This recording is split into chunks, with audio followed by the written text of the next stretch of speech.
Hello and welcome to a special presentation from In the Money Media in conjunction with our friends at First Bet and the Preakness and Express Bet and also America's Best Racing. We'll start with a quick note from our friends at America's Best Racing because I am very much looking forward to the Preakness party tomorrow. We're in Baltimore. It's always a lot of fun. It promotes a great cause. We'll talk about it in depth a little bit later in the show. But if you want all the details on that, inthemoneypodcast.com/event will get you there. The Preakness party in Baltimore. PTF back with you in the Brooklyn bunker once again, getting ready to start on my journey down to Baltimore, and very happy to be joined by a couple of guests. One will get here a little bit later in the show when it gets time to talk about the Preakness itself. The other, a man we already did a show going in depth, every runner in the Preakness field. You can find that elsewhere on YouTube or in our podcast feed. But we're here today to talk about this late pick 5 at Pimlico on Preakness Day. And the man to do it with me is Jonathan Kinchin. What's up, JK? What's going on, PTF? It's Preakness week. It's always exciting, right? One of my favorite phrases in racing: "Get your preak on." Our friends at First, I got to bring that back. That was a good one. I need a shirt that says that. But yeah, it's always exciting. Look, you got the Derby runner. That's always fun. It means a Triple Crown still on the line.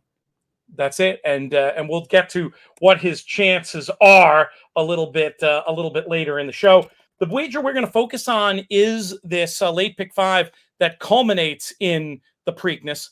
Little correction for myself. I said the wrong link when I was talking about the ABR party. I want to get that right. inthemoneypodcast.com/party is the one you want to go to if you can join us in Baltimore. So there's loads of pick 5s on this card. Like I said, we're talking about the one that ends in the Preakness. But I wanted to start the show by giving some general advice. And I've done this on some other shows recently, so apologies if you've heard it recently, but I think it's worth repeating. People ask, okay, there's 5 different pick 5s. There's cross-day wagers. How should I choose what bet to play? We came up with the idea, I think stolen from our friend and colleague, Matt Vagvolgi, years ago, of this idea where you sort of grade your opinion on a race. A, this is a race I absolutely have to bet. I have a strong opinion. I think I have equity here, all the way down, through the various grades, to F, I don't want to touch this race with a 10-foot pole. I wouldn't bet it with Monopoly money. And then you go through and you look at the various pick bets and other bets along the way and say, okay, my opinions line up really well to play sequence A or sequence B or sequence C. And then you focus on that, whether it be a cross-day double or a particular pick 5 or a pick 3 somewhere along the way. There's so many choices. And I really believe that one of the most underrated aspects of gambling in this day and age is game selection. And with so many options and us only talking about one set of pick 5s, this one singular pick 5 on this show, I did want to just pass out that general info. JK, let's bring you back in. Anything to add about which bets to pick on a day like Preakness Day?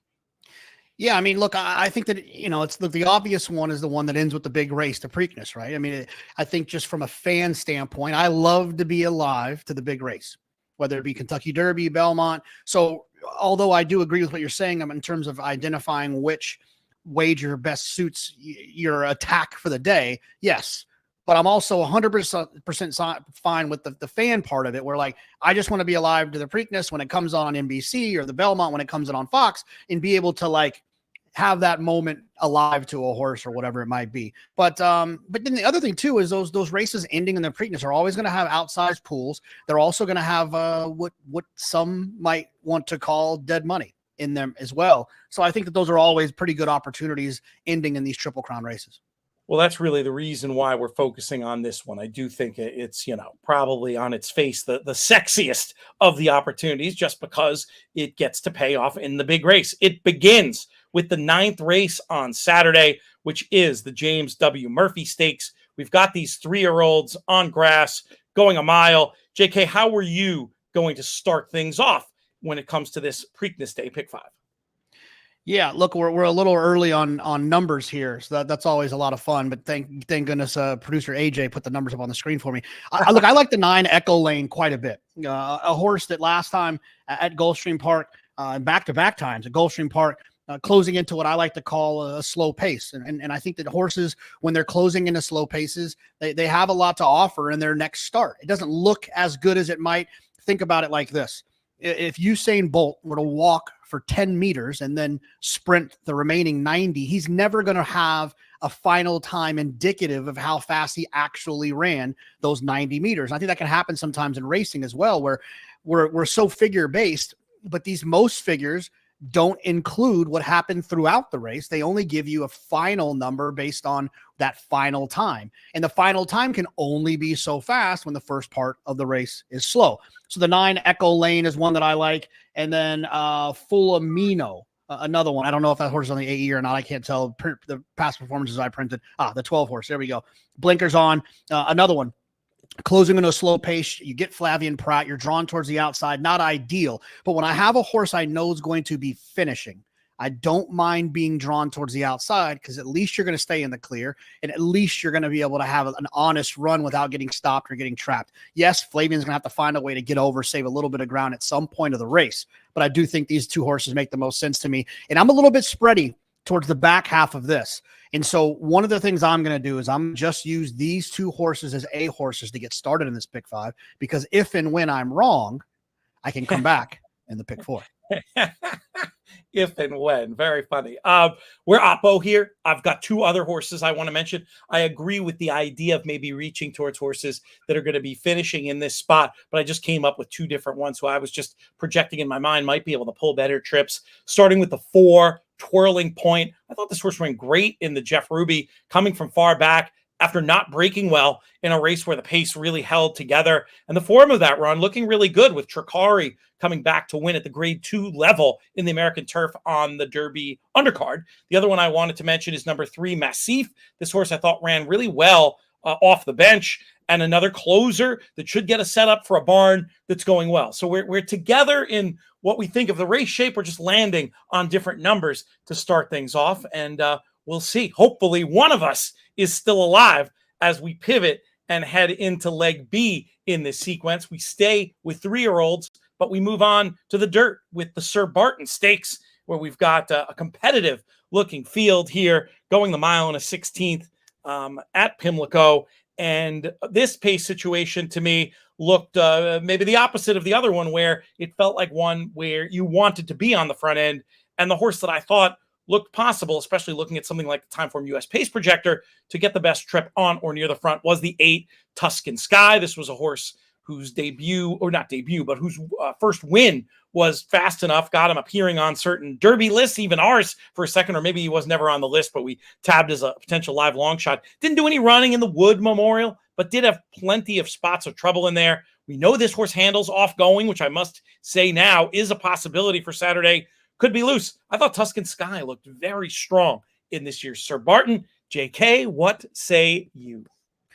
Yeah, I agree. I'm going to single A Tuscan Sky in here. And it's one of those situations where, because of the rest of the way that these races are going to unfold throughout the sequence, I had to get skinny somewhere. And this is the point that I decided to do so. Adds the blinkers. I'm going to forgive that Wood Memorial. Like you said, didn't even show up. When a horse runs a figure similar to what they've been running and gets beat, I have a worse problem with that than when a horse just doesn't run at all compared to what they normally run. You run a figure that's 20 points slower than what you've done in a couple of other occasions. I like to think that might have been an aberration. He puts the blinkers on. He's drawn towards the outside. Todd Pletcher is outstanding with these types, 3-year-olds, and to keep them going in the right direction. Think about it. Late summer, Todd always has a horse that wasn't in the Derby that ends up being a Haskell Travers type horse. Maybe it's going to be Tuscan Sky. The B horse for me, the 5 Corporate Power, definitely makes sense, right? A horse that you could try to get creative with.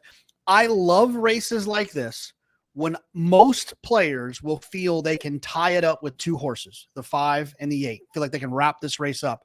I love in those situations when I can take a stand and pick one of them. I think you pick up an outsized equity in situations like that. So I'm going to single A Tuscan Sky. And based on your budget, you can maybe have a little bit of space for the B horse and Corporate Power. But I'd be fine going to war with just the 8 Tuscan Sky.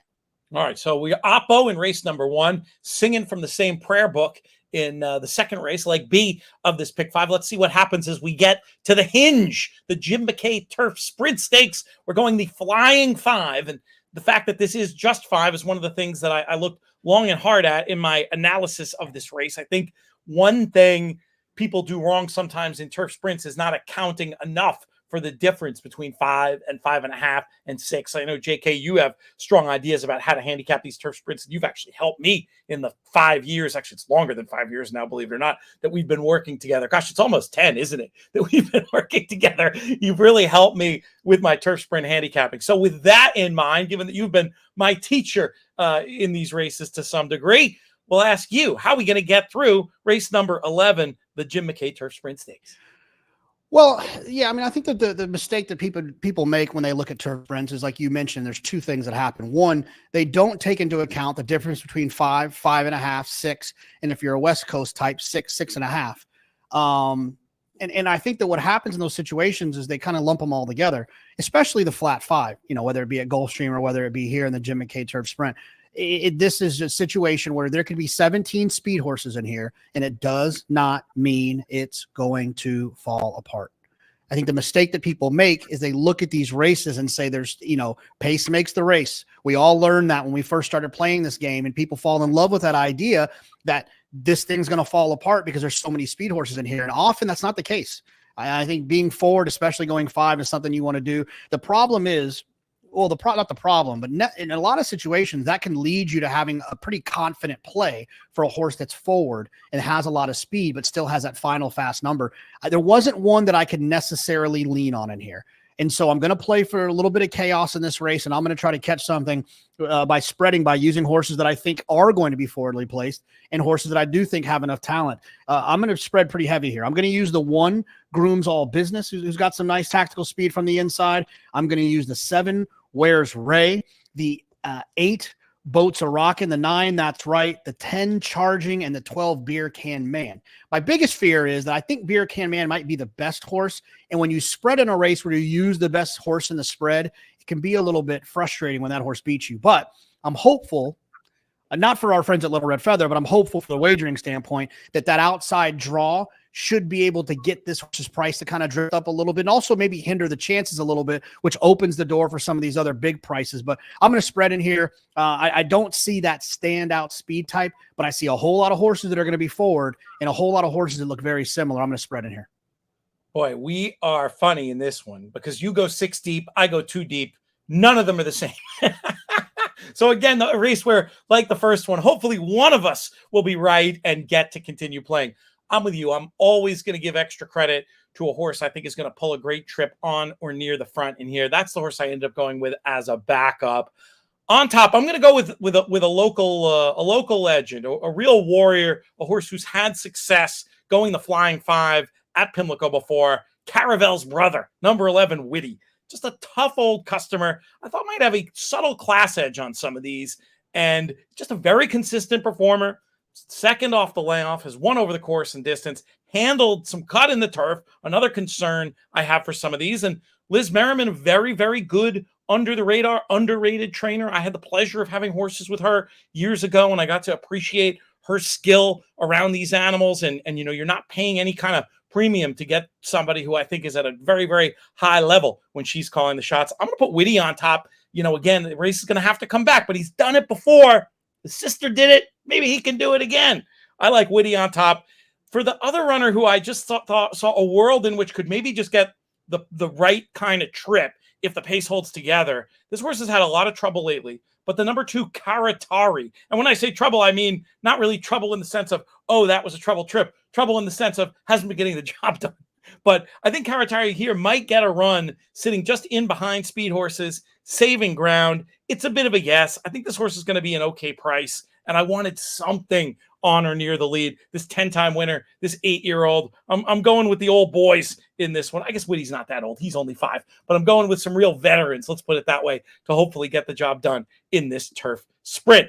Let's talk about race number 12, the Dinner Party Stakes, an important one for horsemen. This is part of the first Grand 3 bonus for the turf horses, where if you win a series of races starting with this one, you get a $2.5 million bonus. There's a similar bonus with dirt races starting with the Preakness. We'll talk about that when we get there, when we have our next guest come in. Who's going to come in to talk about Pimlico? We'll talk about the horse player angle that we've got going for the first grand pick 3. But first, let's discuss the dinner party stakes. Grade 3 action. We're going 1 mile and an 1/8 on the turf here. It goes as the 12th at Pimlico. And this was my spreadiest race, JK.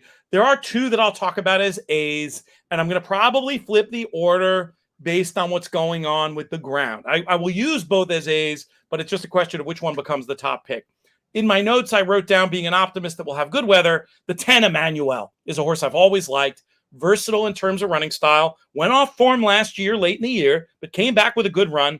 I do not think this horse liked the yielding turf at Keeneland last time, and that's the bad news. Could be cut in the ground once again here. But if the weather holds, you've got a horse dropping from a grade 1, 3rd time off the layoff, who I think could get an absolutely perfect trip. This is the kind of horse that when you look at a pace map and you look at things like late pace and early pace, I just think he has the right blend of speed and stamina. On firm, I'd really, really like him. On soft, or with cut in the ground, I'm going to include a few others. And the one I'd include at the A level would be the 9 Beatbox.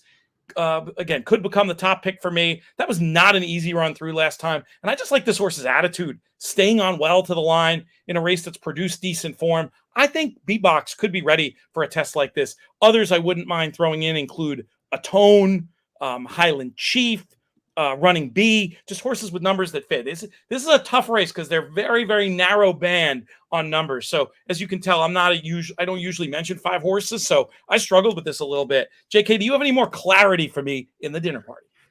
Not necessarily. I mean, the dinner party is likely the reason why I felt so inclined to single Tuscan Sky, right? Because I just, there's no way I could lean on anything too aggressively here, which was going to cause some problems in terms of the cost of the ticket. Biletnikoff is one that I definitely want to have, the 3 horse here. But the problem with Biletnikoff is that he's 0 for 4 on turf courses that were not listed as firm. And look, whether they're on the grass, which I'm sure they will be, there's going to obviously be some moisture over the next few days that I think will probably put a little cut into the grass. The problem is that he's one of his last race was one of my favorite races, so I have to use this horse as an A horse. Atone, I don't necessarily need as an A, but I do want to have as a B horse. Running B, 2 for 4 on turf courses, not listed as firm. So I want to make sure I have the A running B. Let's see, 5, 6, 7. Adamo. I don't need Adamo, but only because this horse is 0 for 5 trying, not firm, right? This horse is always bet. This horse is one of Chad's nice older turf horses, but the fact that he just has not ever got his picture taken when the turf course is not listed as firm is enough for me to look in other directions. Beatbox, you talked about, I want to have as an A horse, the 6 for Street of O. Manual, forwardly placed, the horse it feels like could probably work out one of the best trips in this race. And then Eons, I definitely have to have the 8. This horse has been on not firm 11 times and has won 5 times. So one that should be able to appreciate. Like I said, this is a spready race for me. If you love a horse in here, congratulations. This is going to be very circumstantial in terms of trip, in terms of who handles the ground, who doesn't handle the ground. And I think this race, even more so than the turf sprint, has an opportunity to kind of help with this payout quite a bit. So I'm going to be spreading in the dinner party. All right, we have some number issues. AJ, do us a favor, put that graphic back up on screen and let me see, because I think JK's numbers for Eons and Beatbox were different than the ones that I have. And I just want to make sure, JK, will you just roll through the field and just name check me the runners you want in your spread? And if you want to separate A's and B's, you can. But at least for the notes I send around to our In the Money Plus subscribers, I want to make sure I have the right numbers for you. If folks are interested in getting more great handicapping content from us, you can check that out in themoneypodcast.com/plus. And we're giving away some free subscriptions in a contest I'll tell you about in a minute. But business first, JK, give me that rundown. The early past performances without numbers is a tricky game to play. The 3 Biletnikoff is an A horse. The 4 Atone, a B horse. The 5 Running B, an A horse. I do not need the 7 Adamo. Doesn't like the grass not listed as firm. The 9 Beatbox I need. The 10 Emmanuel I need, and the 11 Eons I need. Those last ones as B's. 3 and 5, the A's. No, A's. No A's. Yeah. Beatbox, Emmanuel, Eons, A's. Okay. Sorry, we this is the danger doing the show so early, but we got it straight, which is the important thing for the people watching live and those watching also on the YouTube replay. We encourage people. Another thing you can do if you want to stay on top of all the content we've got cooking is subscribe to our In the Money Media YouTube channel and click that notification bell so you never miss an episode. I mentioned a free contest, and we've got two of them to tell you about. I'm going to tell you about one real quick, and then we're going to bring in a special guest to talk about the second one. One that I want to tell you about is happening on contestjockey.com.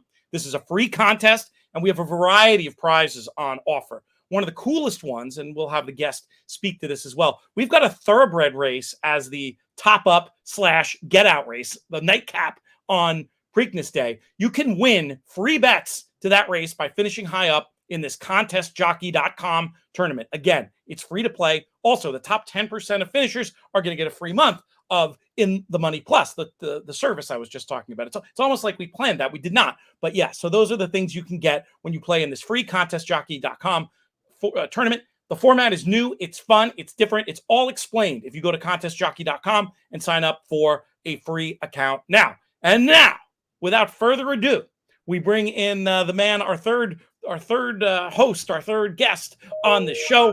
Coming to us, it looks like he's coming to us from a hotel in Baltimore. I'm going to take a wild guess. He is a muckety muck over at First. He's a horse player through and through. You may remember him from the Horse Players TV show, among his many credits in this industry. Peter Rotondo Jr.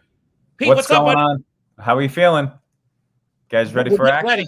We're getting ready for it, my man. It's very exciting. We got ourselves a hell of a race. You know, there was a half a minute after the Kentucky Derby where this looked like it could be, you know, Muth and whoever else shows up. And then all of a sudden we get a Derby winner. We get all this other intrigue, horses coming out of the Derby, some intriguing new shooters. I, for one, am absolutely pumped. What are the vibes like down there in Charm City? Oh, the vibes are high and hot. And then last night we had the draw downtown. It was a packed house. Brittany Ayrton, of course, crushed it. Everything went really well. You know, the post positions when a 9-horse Preakness field don't mean as much, as we know, but interesting to see Baffert on the outside with Frankie with imagination, with some speed, and Muth towards the inside. We'll see how that all shakes out, but we're excited. Mystik Dan is here, and we're ready to go. It's going to be a ton of fun. We got a few initiatives before we dive into our conversation about this race. I was telling folks earlier about the first Grand 3. We talked about the turf bonus. We mentioned also that there is a $5 million bonus for horsemen if their horses can win the Preakness, the California Crown, and the Pegasus. But the thing I think our audience is going to be the most excited about is the opportunity to win potentially $5 million in this. You guys could pull this off. I mean, it sounds like it's hard, but it's not impossible. But then I'll get into the prize that's guaranteed, and this is what you have to play. So tell people what they got to do. Okay. First Grand 3. It links the Preakness, California Crown, and the Pegasus together, the dirt races. Okay. So tomorrow, starting around noon p.m., it will open the contest, and you will be able to go to Preakness.com to actually play it. And what you'll do is you'll log on, you'll sign up, your name and your email. It's free to play. Okay. Once again, free to play. And you have to pick the top 4 in order. Basically, give me your cold superfecta. Click a couple of buttons. Not unlike March Madness. We're just clicking buttons to try to have some action. And bottom line is, if you could cold deck the super and the Preakness, you're alive going into the California Crown in a couple months for $5 million, which I'm not sure is anything better in life to be in life for $5 million, like 3 months later, whatever. So that's the main prize. You got to cold deck the super in the 3 races. Okay. Obviously very hard, but there's a $5 million prize. Second prize is an actual $100,000. So there's a point system attached to this, basically based on where your horse is finished in the top 4. And at the end of the Pegasus in January, one entry will win $100,000. So there's no second prize merchandise or tickets to some event that nobody cares about. Bottom line is 100 grand going to whoever does best in this contest. And of course, $5 million to the top. We just got a question from Lon in the comments. How do we sign up? Well, Pete mentioned that once these entries go live, which we think is noon tomorrow, Pete, that's right? The contest opens tomorrow at noon. And it's if you go to Preakness.com, you'll be able to get right to it. Yeah, so that's basically where it goes, and it's open until 6:55 p.m. Eastern, basically 5 minutes to post of the Preakness. Very cool. Very cool. Definitely going to be something that everybody watching this should participate in and tell people about, because it's going to be a lot of fun. And JK, even with some of your gambling scores you've had over the years, you've never been alive to 5 million. You got to get involved in this. No, and I was alive to a couple million one time, but that doesn't really count. And this is free, so absolutely, yeah, I didn't, yeah, exactly. That's the best part about it. Yours was not free. No. Preakness.com. That's the place to go. If you're watching the replay of this, after Wednesday at noon, you can you'll definitely see it. Let's get into talking about this race, guys. So JK and I did a little runner by runner guide through it. You can find that on YouTube. But let's get to how we're thinking of this race from a betting point of view. And then, of course, we got to talk about what our cold superfecta in the race is going to be. That'll be at the end of this video in about 5 minutes time. But let's start off. Pete mentioned something really interesting about normally the draw isn't something you would think about too much in a race like this, but it is interesting with the two Baffert runners with speed. You would have thought Imagination would have been the more likely one to go to the front and Muth to sit off. Does this draw change that at all for you, JK? Do you think? What do you think is going to happen early on in this race? Where are Muth and Imagination specifically going to be positioned the way you design this race in your head? Well, I mean, I don't think necessarily the draw matters too much, right? They're trained by the same guy in Bob Baffert. So it didn't matter if Muth was in the 1 or in the 9 or Imagination was in the 1. I think the way this race is likely to be played is that Imagination will be kind of sent away from there. I think they'll both be sent away from there. I don't think there's going to be any you sit off of him, you sit off of him. I think they're both going to be sent away from there. And whoever gets the lead is going to take the lead, and the other one's going to concede the lead rather than staring each other in the eyes all the way around there. I don't think that one will definitely go or the other. Bob's never been the type of trainer who rates his quote unquote superior horse. I've never seen him do that. If they end up on the front end, they're on the front end. Here we go. Ask Justify, ask American Pharaoh, ask National Treasure. There's a lot of them. So I don't think it makes a difference at all. I think they're both going to pop away from there, and whoever makes the front makes the front. Okay, fair enough. Pete, let's get to you in terms of your approach to this race from a gambling perspective. Which pools are you most interested in? Are you more of a win better, a vertical exotics? Are you more interested in the pick 5 we've been talking about? How do you see yourself playing this race? Well, again, based on my schedule, I think I'm going to play this up and down. I'm going to try to hit the try and the supers. In the old, if I was sitting at home betting, I would be trying to nail pick 5s and stuff like that. But I think this is all about, for me, going up and down. I have a strong opinion about the race as far as how it's going to be set up and what I think is going to happen, throwing out a big favorite. So if I'm right, I'm going to wind up getting paid. So I think that's the way I got to do it. Let's drill down into that, my friend. What do we who do you like, and who do you maybe even more importantly not like in this year's Preakness? Well, I mean, again, we're talking about handicapping. Forget about our personal friendships and relationships. We're all way too connected these days into various people. But the bottom line is, I think Frankie's going to go with Imagination. I think he's going to wind up clearing. I think Muth is going to sit outside of him. I think they're going to try to slow it down a bit. And I don't think Muth's going to love it. And I think Imagination's going to go on. I love Tuscan Gold. I mean, I think he's sitting on a trip. Chad was quoted like 6 weeks ago that he was pointing to the Preakness. And then, of course, he entered in the Peter Pan. I think this horse is perfectly set up for this race and is going to sit the dream trip. So I see Tuscan Gold coming on, Imagination. And I think, listen, if it's a little wet, and I you know what? The forecast keeps changing. Guys, look at your iPhone weather app at this moment. There's no rain Thursday. There's no rain Friday. And then now we're down to a little bit on Saturday. So we know it changes hourly. My point is, Mystik Dan loves it wet. If it's wet, obviously he moves up. And he ran a perfectly fine race. He saved all the ground. He got tired towards the end, as he's supposed to. I don't think it took that much out of him coming back. He looks great here. So I'm going to go Tuscan Gold, Mystik Dan, Imagination, and in the 4th hole, Catching Freedom, who just looks like he could just sit on that rail and just, plot around, maybe get 4th. And as a bomb to throw in the 3rd and 4th hole is Uncle Heavy. Robert Reid scares me for some reason. He's scaring me. He's bringing back some old Maryland memories of like long shots past to sneak in there with IRAD at 30-1. You know, I could see it and be like, what happened? What was everybody doing? So that's basically the way I look at it. And I think, listen, Muth's a really nice horse, but I think I think they might try to slow it down, and I think he might not like it.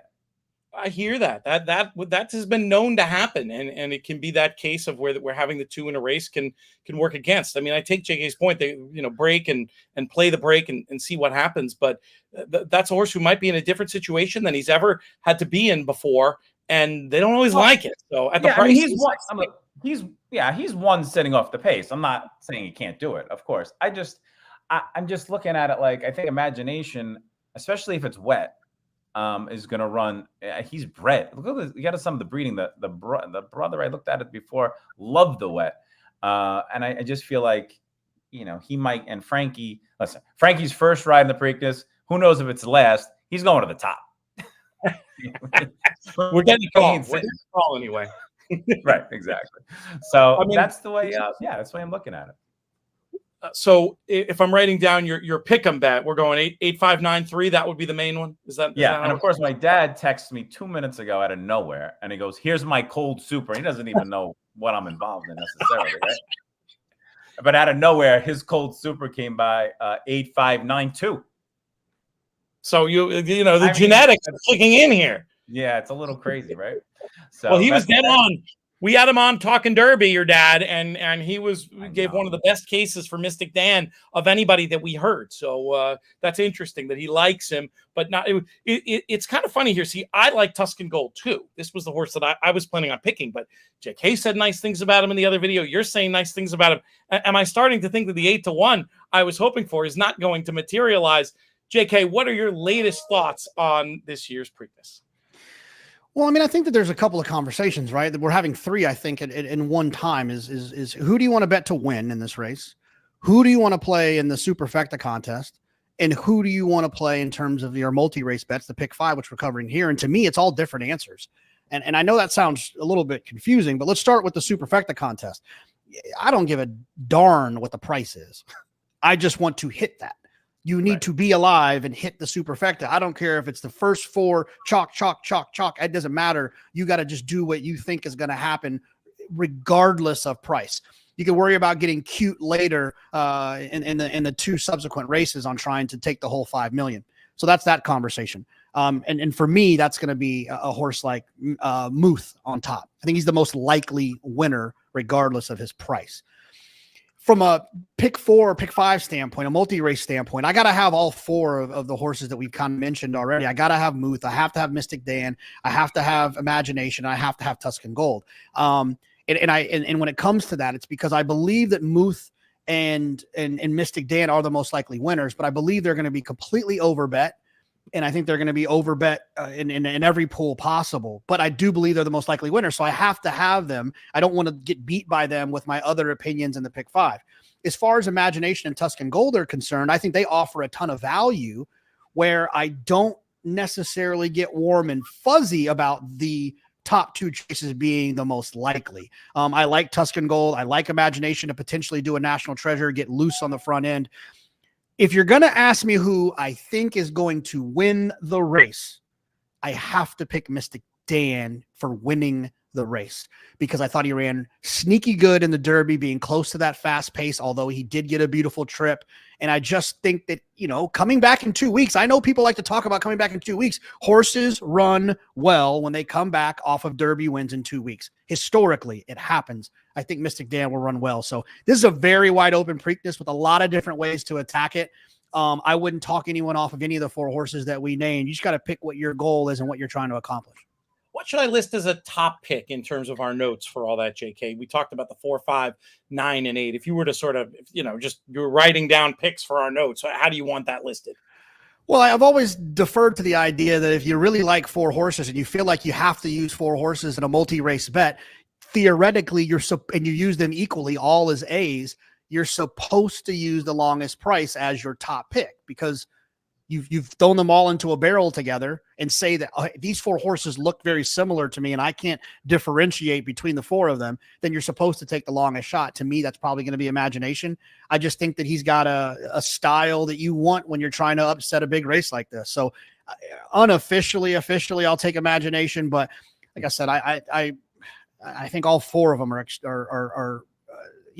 all have a case. You can make a case. We'll put a note. I'll put a note. I'm going to list them in that order that you just suggested, but I'm going to put a note that you're basically looking to use equally in terms of the pick 5. We've had some really interesting comments that we unfortunately don't have the time to get to all of, but some of them do get very specifically into the Grand 3 pick'em, this opportunity to win $5 million. So I do want to pick up on one comment about that. I also do want to put in a plug. If you're in Baltimore, Pete, hopefully you'll be there tomorrow night at the Preakness party. Will you be joining? If you want to come downtown Baltimore, you have an opportunity to join us in themoneypodcast.com/party. That'll get you all the info on the ABR Preakness party. I've been going since anytime there's not a global pandemic, I go to this party. I've gone down just for this party some years. It's a great time. There's a silent auction. You're raising money for the TAA, among other charities, helping horses find homes after they're racing. It's a great deal. Somebody objected to the idea of using a horse regardless of price. And in a sense, they're right. In a normal parimutuel pool, I don't think any of us would say, we're going to use this horse regardless of price. But JK, when you're talking about the Pick'em Challenge, using a horse regardless of price makes all the sense in the world, because you got to hit it to have a chance to win this outsized, over equity of the $5 million that's there at the end. I assume that's where you were. Well, yeah, it's crazy to me that I thought this entire time that I went to the University of Texas to try to be smarter and to show that I was a smarter person and to get a piece of paper to hang on my wall. But really, all I had to do was get a YouTube account and comment. I understand that this is a parimutuel game. I think we all understand that. But there's different ways people are trying to play. This is also a very popular race for those who aren't betting on the race. There's going to be a lot of people that tune in to NBC to watch these beautiful animals in a race like the Preakness. So when I say something like, regardless of price, I'm not talking about betting to win. I'm talking about when you're playing this free contest that you can win $5 million. No, the price of the horse you put on top means absolutely nothing. So yes, regardless of price. But I didn't get my degree from YouTube University. I got him wound up now, people. I got him wound up. I'm sorry. I did want to hit on one other point as I give my opinion on the Preakness.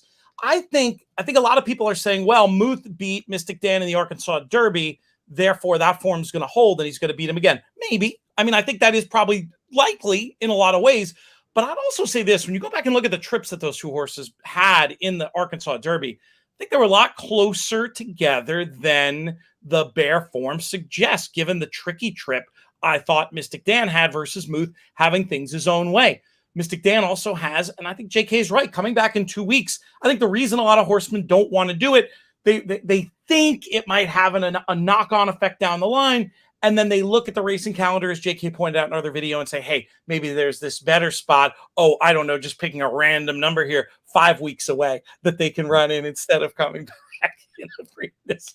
So anyway, this is a long way of saying Mystik Dan could benefit and come on for the fact that he's so sharp and just had that awesome run in the Derby. So I wouldn't be in such a hurry to take that form literally.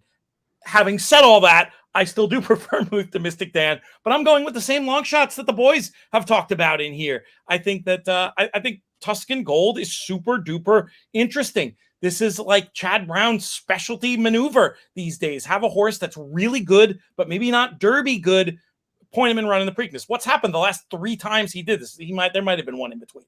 But when you look at cloud computing and you look at early voting and you look at Blazing Sevens, who nearly won the darn thing, very similar profiles to Tuscan Gold. I think he's super interesting. Look, I'm not interested at 9-2. I'm hoping the price that we think is going to materialize. I think Imagination is an interesting long shot from a pace point of view. I think that Pete's right. I think Frankie will send hard, and sometimes these horses hang on. I don't think we're going to see a particularly scorching pace. I think that's probably right about the Bafferts backing it down. And while I know Muth can pass horses, I wasn't meaning to suggest that he can't pass horses before. But sometimes when they get in that situation where there's like a team scrimmage aspect and one's maybe being asked to hold back more than they would in another situation, they don't always like it. I think Pete makes a good point. Look, Muth's going to be on all my pick fives, etc. I will certainly have Mystik Dan on tickets. I think he could be that rarest of rare things, an underrated Derby winner in the Preakness. We'll see. This is an exceptionally hard race to talk about without the actual tote board in front of you. But for official purposes, for me, the A's are the 8 and 4. The B's are the 9 and the 5. Boys, let's get one more comment from each of us, and then let's get out of here because I got to get myself down to Baltimore. Pete, we'll start with you. Have we hit all the notes that we want to hit in terms of what horse players need to know about this weekend? Yeah, I think so. We just announced there's a two-day pick fives that start on Friday, Black Eye Tuesday, the 12% takeout, 50-cent minimum. They both end with the Preakness. One is a lot of dirt into the Preakness, all dirt, obviously. And then one is 4 grass races into the Preakness, but we just announced that. The last point you mentioned earlier today was in the past, we've had an Arabian race as the last race as part of a partnership. That partnership still exists. That Arabian race is going to move south and a different date down the road, but we have a thoroughbred race to finish out the card on Saturday. So I think that's a positive from a betting point of view. And that's about it. If I'd be remiss not to mention one thing, there's a young woman watching named Megan Wernamont. It's her birthday today. I just want to wish Megan a happy birthday. And that's all I got. Let's get hot on Preakness weekend. That's it, man. That's the plan. It's a race you have had historical success in. I think it's going to continue. Preakness.com. That's the place to go to check out the full wagering menu, these 2-day bets. We're going to have special coverage of everything Friday and Saturday as part of our InTheMoneyPodcast.com website. Lots of free stuff, a little bit of extra stuff behind the paywall, InTheMoneyPodcast.com/plus. And Pete mentioned that Arabian race at the end of the card. You can win a free bet on that one if you play along with our fun new format over at ContestJockey.com. Those are the websites you need to know about to get the most out of your wagering experience this Saturday. JK, you want to hit it with your catchphrase one more time? What is it? I catchphrase. I thought get your preak on. That's what you're saying? That's the one. You'd think we'd never broadcast together before, people. That's it. Great stuff. Amazing. I want to thank producer AJ. I want to thank our friends at ABR Live, America's Best Racing. We hope to see you as well at this pre-Preakness party on Wednesday. InTheMoneyPodcast.com/party to check it out. Or JK, for Pete, for our friends at First and ABR and Contest Jockey even. I'm Peter Thomas Hornatal. May you win all your Preakness photos.